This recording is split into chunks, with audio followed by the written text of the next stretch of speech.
Dear viewers, আমরা এই Madhutila eco পার্কে তার উদ্দেশ্যে যাত্রা করছি। যাত্রার মাঝপথে আমরা একটা সুন্দর রাবার বাগান পরিদর্শন করি। এই রাবার বাগান আপনারা দেখছেন, এইখানে ঝাঁকে ঝাঁকে অনেক রাবার গাছ এবং রাবার গাছে বেশ কিছু রাবার কালেকশন করার জন্য এই যে এইগুলো লাগানো আছে। হ্যাঁ, আমরা দেখেন এই যে নিচে রাবার পড়ছে, রাবার জমা হচ্ছে, ধীরে ধীরে রাবার জমা হচ্ছে ড্রপ বাই ড্রপ। আমরা দেখতে দেখতে আমরা একজন রাবার বিশেষজ্ঞের সাথে পরিচিত হতে পেরেছি। তিনি সদর জামালপুর হতে তিনি আসছেন আমাদের এখানে। আমরা তার সাথে একটু কথা বলি। আসসালাম। জি, আমরা ভালো আছি। আমরা এদিক দিয়ে যাইতেছিলাম, তো রাবার বাগান দেখে আমরা এখানে আসলাম। ধন্যবাদ। আপনি বলেন, এই বাগানে আপনার নাকি আপনি এখানে? মানে এগুলো তো আসলে সব গভর্নমেন্টের ইয়াতে আছে, আমরা একটা প্রকল্পে আছি আর কি। আচ্ছা আচ্ছা আচ্ছা আচ্ছা, প্রজেক্টের দায়িত্বে আছি। হ্যাঁ হ্যাঁ হ্যাঁ। আপনার হাতে কি এটা? এটা গাছ থেকে নির্গত হচ্ছে, এগুলা এই যে বাড়িতে জমা হয়। জি জি। তারপরে এখান থেকে আমরা সংগ্রহ করার পরে এগুলা হ্যাঁ হ্যাঁ, বিভিন্ন মেশিনে প্রক্রিয়াজাত করে রাবার তৈরি করা হয়। বন্ধুরা, এই যে যেটা আমি দেখাচ্ছি এটা হলো যে রাবার। হ্যাঁ, এই যে এগুলো এরকম হয় আর কি। এইটা রাবার, এগুলো এভাবেই সংরক্ষণ করা হয় আর কি।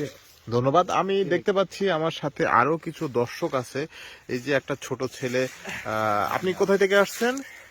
পাবনা জেলা থেকে আসছি। পাবনা থেকে আসছেন। আপনি এখানে কি উদ্দেশ্যে আসছিলেন? পাহাড় বেড়াতে আর রাবার বাগান দেখতে। পাহাড় বেড়াতে, রাবার বাগান দেখতে। আপনি কি রাবার বাগান দেখছেন? হ্যাঁ, দেখছি। এর আগে দেখছেন কি রাবার? না, আর কখনো দেখি নাই। আমরা বেশ ভালো দূর দূরান্ত থেকে জনগণ আসছে। এখানে আরেক ভাইকে দেখতে পাচ্ছি।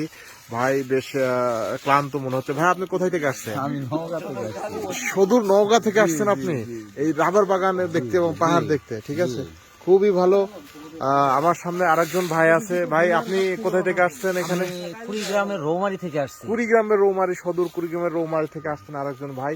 তিনিও রাবার বাগান দেখতে আসছেন। আমার সাথে বেশ কিছু লোক দর্শক দেখা যাচ্ছে। এই যে আরেকজন আছে। ভাই, আপনার মাথায় হ্যাট দেখে মনে হচ্ছে আপনি একজন রাবার চাষী না গবেষক? রাবার চাষিও না, গবেষকও না। আমি আসছি শুধু জামালপুর সদর থেকে। রাস্তায় অনেক ধুলাবালি, চুলকে রক্ষা করার জন্য আর কি। আপনি কি উদ্দেশ্যে আসছেন এই এলাকায়? আসছি আসলে ঘোরার জন্য, মানে প্রকৃতির সান্নিধ্য নেওয়ার জন্য। এইখানে আরেকজন ভাই কচি লাউয়ের ডগার মতো হাসছেন। ভাই, আপনি কোথা থেকে আসছেন? টাঙ্গাইল থেকে আসছি ভাই। টাঙ্গাইল থেকে আসছেন। এই যে কি উদ্দেশ্যে আসছেন আপনি এখানে? রাবার চাষটা আমি কেমনে চাষ করে আমি এলাকা জুড়ে চাষ করতে পারি, এই যে যেসব চাকরি বাকরি কিছু নাই, এটা করে যদি জীবিকা নির্বাহ করতে পারি আমি, সেই জন্য শিখতে আসছি। ধন্যবাদ ভাই, আপনাকে দেখে খুব খুবই দুঃখী আমি, দুঃখী মনে হচ্ছে। খুবই দুঃখী। যাই হোক, আপনি ভালো থাকেন, দেখা হবে ইনশাল্লাহ।